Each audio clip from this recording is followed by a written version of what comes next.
Japón estaba cambiando, pero no sin luchar desde adentro. Durante la restauración Meiji, mientras el país avanzaba hacia la modernización, surgieron tensiones internas que amenazaron con detener su transformación. Samuráis descontentos, antiguas tradiciones en conflicto, con nuevas ideas y una sociedad dividida pusieron a prueba la estabilidad de la nación. ¿Cómo logró Japón superar estos desafíos internos y emerger como una potencia moderna? Descubre la intensa lucha detrás del renacer de un imperio. Parte 30. Aunque la restauración Meiji, un momento de transformación profunda para Japón, no estuvo exenta de desafíos internos.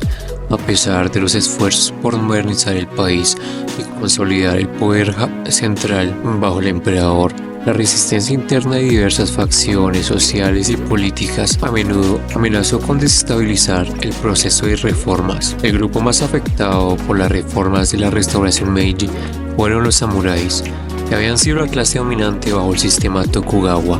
Al abolirse el sistema feudal y eliminarse el estatus imperial de los samuráis, muchos de esos guerreros se vieron obligados a reinventarse. Muchos samuráis, acostumbrados a tener poder político y social, no aceptaron la nueva realidad de Japón. Este descontento se tradujo en varias revueltas a lo largo de la restauración.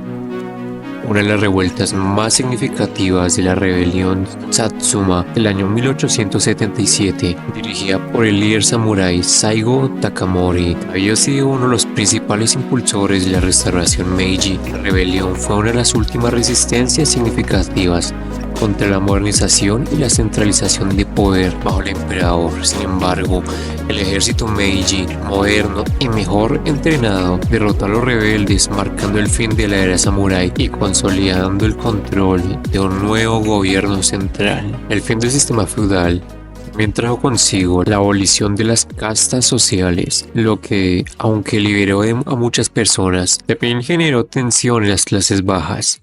La desigualdad social no desapareció de inmediato y las reformas no lograron equilibrar completamente las tensiones entre las nuevas clases industriales, los campesinos y los antiguos señores feudales. Los campesinos, por ejemplo, seguían enfrentando severas dificultades económicas a pesar de las reformas, debido a la imposición de nuevos impuestos y la privatización de las tierras. Las reformas agrarias no siempre se implementaron de manera justa y muchos campesinos fueron despojados de sus tierras o enfrentaron condiciones de vida precarias, lo que llevó a algunos levantamientos de carácter más local.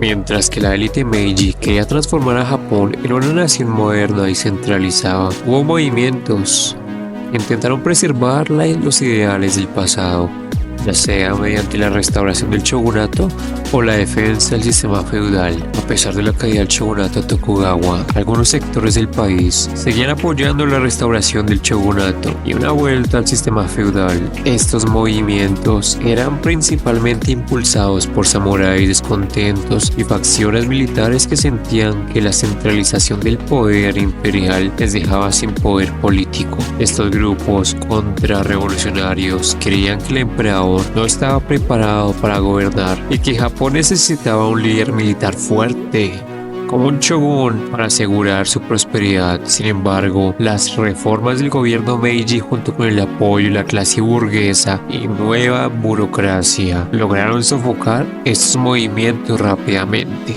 Dentro del propio gobierno Meiji también hubo disputas entre los reformistas y los conservadores sobre cómo debía llevarse a cabo la modernización, mientras que los reformistas abogaban por un modelo de industrialización rápida y apertura al capitalismo occidental. Los conservadores temían que Japón perdiera su identidad cultural y se volviera una mera extensión de las potencias coloniales occidentales. Estas tensiones internas se vieron reflejadas en los primeros años de la restauración. Aunque había un censo sobre el objetivo de modernizar Japón, existían profundas diferencias sobre el ritmo y la dirección de las reformas. El gobierno Meiji también enfrentó el desafío de unificar a la sociedad japonesa bajo una nueva entidad nacional. Durante siglos, Japón había estado dividido en regiones independientes con tradiciones y lealtades propias.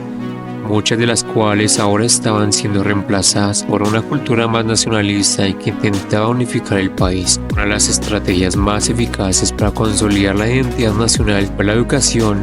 El gobierno Meiji implementó un sistema educativo centralizado que promovía los valores de unidad, lealtad al emperador y un sentimiento de pertenencia a una nación moderna. Esto no solo ayudó a formar una generación más educada y profesional, sino que también fomentó un sentimiento patriótico que permitió al país superar las divisiones tradicionales. El sistema educativo, por ejemplo, incluía la enseñanza de la historia nacional y la glorificación del emperador como símbolo de la unidad nacional, cual fue clave para la consolidación del sentimiento nacionalista. Otro desafío interno importante fue el choque cultural entre los valores tradicionales de Japón y las influencias extranjeras que llegaron con la modernización, mientras que el gobierno Meiji promovió una adaptación y asimilación de tecnologías y de sistemas occidentales. Había un profundo debate sobre hasta qué punto Japón debía mantener su cultura ancestral. Confucianismo,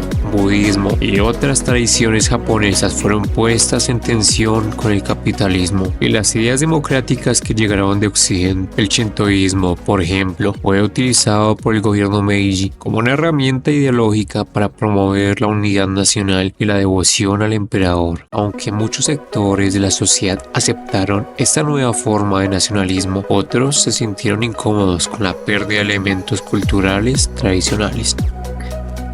El proceso de modernización de Japón durante la restauración Meiji fue una transformación radical que requirió la superación de grandes desafíos internos.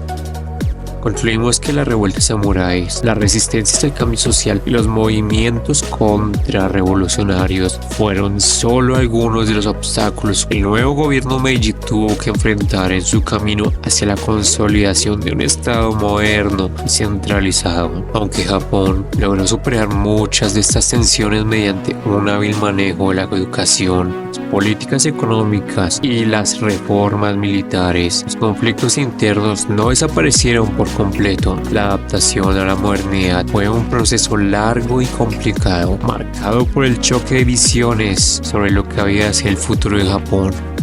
Pero al final, el país logró superar sus divisiones internas, consolidarse como una potencia mundial. Imperialistas, hasta aquí llega la parte número 30. Nos vemos en la siguiente parte. No olviden suscribirse, darle like, comentar y compartir. Nos vemos allá.